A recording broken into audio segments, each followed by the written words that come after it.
Investment करूँगा, क्योंकि अभी तो मैं यंग हूँ और रेंट पे रहता हूँ। आप नेकेड फ्लैट में बैचलर की तरह ही रह सकते हो। फैमिली के साथ आप नेकेड फ्लैट में क्या हर बार ज़मीन पे थोड़ी सोओगे। अभी उसका रेंट ऑलमोस्ट 35,000 के आसपास हो गया है। कि ये सब जो एक्सेल पे जो स्कीम होती है और ग्राउंड रियलिटी बहुत ही अलग है। पहली बात तो जो 35 लाख का घर वो टाइम पे मिल रहा था, उसकी वैल्यू आज 50 लाख हो गई।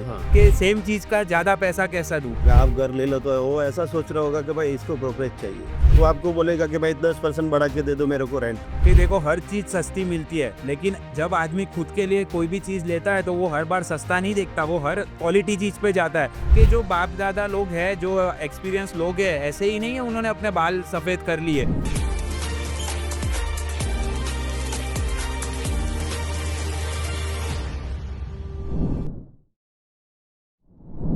भाटिया, आज वो तेरे एक फ्रेंड का फोन आया था आगे, वो रेंट के बारे में कुछ अपडेट देना चाहता था कि भाई मैं रेंट पे नहीं रहना चाहता।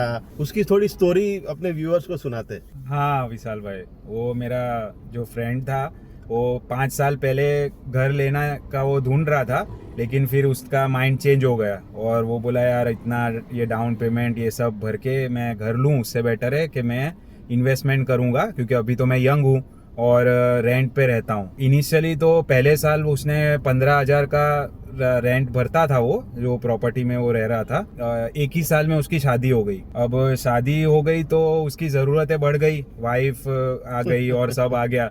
ये तो चीज़ है ही, आप नेकेड फ्लैट में बैचलर की तरह ही रह सकते हो। फैमिली के साथ आप नेकेड फ्लैट में क्या हर बार ज़मीन पे थोड़ी सोओगे। थोड़ा बहुत बेसिक फर्नीचर की तो रिक्वायरमेंट होती है।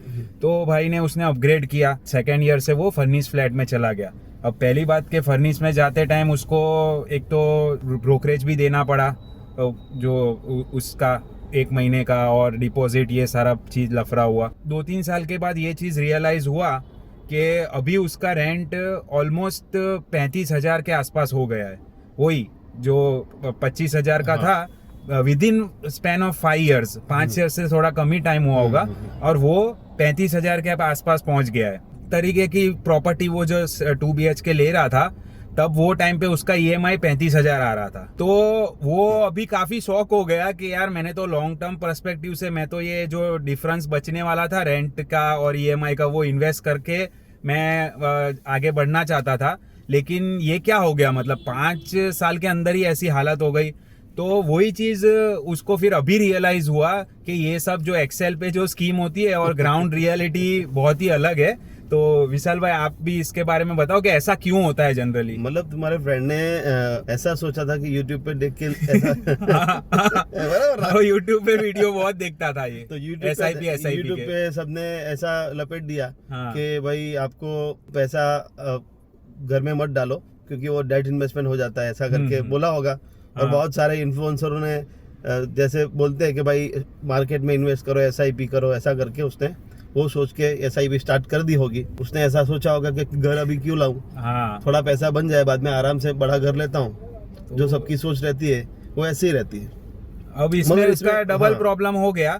पहली बात तो जो 35 लाख का घर वो टाइम पे मिल रहा था, उसकी वैल्यू आज 50 लाख हो गई। ठीक है, तो ऑलरेडी वो चीज उसके हाथ से निकल गई। 15 लाख का तो उसको वहां पे ही लॉस हो गया। और दूसरी बात कि उसका इतना कॉर्पस भी नहीं बना। वो बोला कि भाई मैंने 2-3 साल तो SIP किया, लेकिन इतने सारे खर्चे आ गए शादी के बाद हर चीज में घूमने फिरने का, तो वो उसको कंटिन्यू नहीं कर पाया। वो टाइम पे हमारी वो टसल भी हुई थी कि मैं उसको बहुत फेवर में था घर दिलाने के, लेकिन उसका ये माइंडसेट चेंज मैं नहीं कर पाया था वो टाइम। ठीक है, वो टाइम पे वो अब वो निकाल रहा है, तो अब वो बोल रहा है कि यार अब वही चीज जो मुझे 35 में मिल रही थी, वो उससे अब वो डिसीजन नहीं ले पा रहा है कि यार मैं वो चीज के सेम चीज का ज्यादा पैसा कैसा दूं। ऐसा अभी के टाइम पे क्या है, आप किसी को ऐसा सजेस्ट भी करो कि घर ले लो, हाँ, आप घर ले लो, तो वो ऐसा सोच रहा होगा कि भाई इसको ब्रोकरेज चाहिए। बराबर। हाँ, ये भी एक प्रॉब्लम है। किसी को ट्रस्ट रहा नहीं उतना। हाँ। दूसरी चीज ये है कि भाई अगर आप रेंट पे रह रहे हो तो समझ लो कि 11 महीने का वो करार रहता है। हाँ। तो हर 11 महीने के बाद तो वो जो मालिक होगा वो आपको बोलेगा कि भाई 10% बढ़ा के दे दो मेरे को रेंट। वो तो 10% तो कोई भी बढ़ाएगा। वो 10% तो बढ़ता ही रहेगा। रेंटल एग्रीमेंट में ही लिखा होता है, और लोग बोलते हैं नहीं बढ़ेगा। भाई क्यों नहीं बढ़ेगा, वो भी धंधा करने बैठा है। अभी समझो कि मेरे जैसा इंसान है, अगर मैं ऐसा चाहता हूँ कि मैं एक बंगले में रहूँ, तो मैं सारी प्रॉपर्टी मेरी बेच बात के पैसे इकट्ठा करके बंगले में रह जाऊँ रेंट में, तो समझ लो कि मैं ऐसा सोचता हूँ कि भाई चलो 25,000 का मेरा रेंट आता है, 25,000 या 30,000 का रेंट आएगा मेरा। जैसे सूरत जैसी सिटी की बात करते हैं तो उसमें 25-30,000 में अपने को 3 BHK या 4 BHK बंगलो मिल जाता है थोड़े बहुत एरिया में। कोई एरिया में मिल जाता है। और तो एकदम पॉश एरिया चाहिए तो आपको 80,000 लाख रुपए आपको हर जगह का यही एरिया वाइज हर जगह पे आपको ये सिस्टम रहता है। अगर इसमें क्या है, मैं ऐसा सोचूं कि भाई ऐसा मैं बंगले में रहने जाता हूँ और सारी प्रॉपर्टी का पैसा इकट्ठा करके मैं उसको SIP कर दूं या कहीं पे वो SWP कर दूं या कोई भी XYZ प्लान में मैं उसको डाल देता हूँ।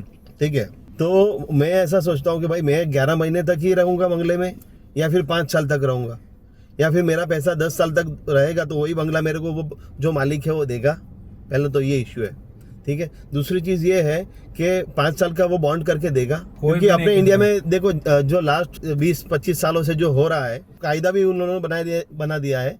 गवर्नमेंट का कायदा ही था कि भाई पहले जो रहता था उसका मकान, ऐसा कायदा था। तो वो कायदे से सब परेशान होके सबको ट्रस्ट नहीं आता, सब 11 महीने में आपको खाली कराने की बात करते कि भाई 11 महीना हो, 1 साल हो, पहचान वाला हो तो भाई 2 साल रखो। मतलब एग्रीमेंट तो आपका कराया होगा, वो उसके बगैर हर साल आपको रिन्यू तो करवाना ही पड़ेगा। और वो आपका रेंट भी हर साल 10% के हिसाब से, कभी कभार तो 15%, 20% भी हो जाता है। एरिया मेट्रो में तो कोई 10% कुछ नहीं है, 10% तो कुछ नहीं, उनको कुछ लगता ही नहीं। और वो रियलिटी देखो आदमी, मैं ऐसा मानता हूँ कि देखो हर चीज सस्ती मिलती है, लेकिन जब आदमी खुद के लिए कोई भी चीज लेता है तो वो हर बार सस्ता नहीं देखता, वो हर क्वालिटी चीज पे जाता है। और क्वालिटी चीज में हमेशा आपको हाई रेट ही मिलेगा, क्योंकि उसकी डिमांड हमेशा ज्यादा रहेगी। तो आप ऐसा सोचो कि भाई एकदम पिछड़े एरिया में रेंट नहीं बढ़ रहा है तो आप वहां जाके रहने नहीं वाले हो, वो प्रैक्टिकल नहीं है।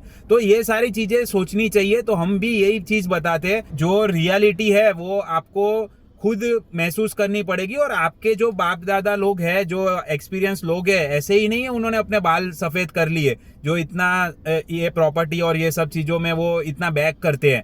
वो उसके पीछे बहुत सारा लॉजिक होता है। लेकिन आजकल की जो जेन जी जनरेशन है, उनको ऐसा लगता है कि भाई यूट्यूब ही सर्वगुण संपन्न भगवान ज्ञान पेलेगा, तो वो गलत बात है। ऐसा नहीं है कि भाई लोग झूठ बोल रहे हैं, सबका एक्सपीरियंस होता है। हाँ, आपके पास पैसा हो तो आप कुछ भी करो, सही बात है। मगर अपन तो समझ लो कि सबके पास पैसा आ भी जाता है आपके पास, तो उसको बचाने की भी एक आइडिया होनी चाहिए। सही बात तो फिर क्या है कि करोड़ रुपया भी आपका जो वो रातों रात वो आपका निकल जाता है, आपको पता नहीं चलता। क्योंकि घर लेते हो तो गाड़ी लेते हो तो फिर दूसरे चक्कर चालू हो जाते हैं। वर्ल्ड टूर करोगे आप, तो आपको जीने के लिए हर चीज करनी ही पड़ेगी, ये सारा चालू रहता ही है। और आजकल तो देखते हैं कि भाई इतना मतलब एक दूसरे के ऊपर अपना पड़ोसी ने भाई मर्सिडीज ली तो मेरे को BMW चाहिए ही चाहिए। तो उसमें आपका पूरा पैसा आपका इम्पल्स बाय में ही पूरा सब खत्म हो जाएगा, लॉन्ग टर्म एसेट बना ही नहीं पाओगे। आजकल के बच्चों लोगों को पूछो, मैं एक इंटरव्यू देख रहा था किसी का, तो उसने पूछा बच्चे लोगों को, आपकी शादी में कितना पैसा खर्च करोगे आप, या फिर कितना पैसा आप एक्सेप्ट कर रहे हो कि माँ बाप अपने खर्च करेंगे आपके पीछे। सबकी जो वैल्यू थी वो देख के मैं दंग रह गया। बराबर, हमारी शादी में तो समझो 22-25 लाख रुपया खर्च हुआ था, वो भी बहुत बड़ा अमाउंट है। मतलब दोनों भाइयों को हम लोगों ने साथ में शादी किया था, तो उसमें भी हमको इतना खर्चा हो गया था। और वो तो हमारा तो मतलब इतिहास ही अलग था, क्योंकि हमारा कल्चर में ये सब ऐसा रहता है। मगर फिर भी आजकल के बच्चे को वो लोग एकदम प्रॉपर शादी के लिए वो लोग करोड़ रुपया बोलते हैं। उनको एडवाइस उन्होंने बोला कि भाई मेरे को करोड़ रुपया चाहिए, दूसरे ने बोला मेरे को 2 करोड़ तो मैं शादी में खर्च करूंगा, बराबर, हनीमून में जाऊंगी, मैं स्विट्जरलैंड जाऊंगी। अरे भाई वो क्या बोलते हैं, चद्दर तो देखो। नहीं, वही बात है। देखो लाइफ में डिस्ट्रैक्शन बहुत आएंगे, तो अपनी प्रायोरिटी पकड़ के रखो, और जो चीज हार्ड है वो करोगे तो ही हार्ड एसेट बनेगा, तो ही आप कुछ जनरेशनल वेल्थ भी क्रिएट कर पाओगे। तो आज के वीडियो में यही था, यही मिथ हम लोग को सॉल्व करना था कि जो आप समझ रहे हो कि रेंट जो इन्वेस्टमेंट का डिफरेंस जो है वो ज्यादा लंबा टाइम टिकेगा, वो टिकेगा नहीं। विद इन 5 साल आपका रेंट और EMI ऑलमोस्ट सेम हो जाएगा। तो इतने छोटे ड्यूरेशन में तो आपका म्यूचुअल फंड कोई आपको करोड़पति बना नहीं देने वाला 5 साल के अंदर। तो ये सब चीजों में मत जाओ, और जो आपकी रिक्वायरमेंट है, आपकी कैपेसिटी है, तो आप एक घर तो अपना परचेस कर ही लो। ये हमारा आपको कहना है। Okay, thank you.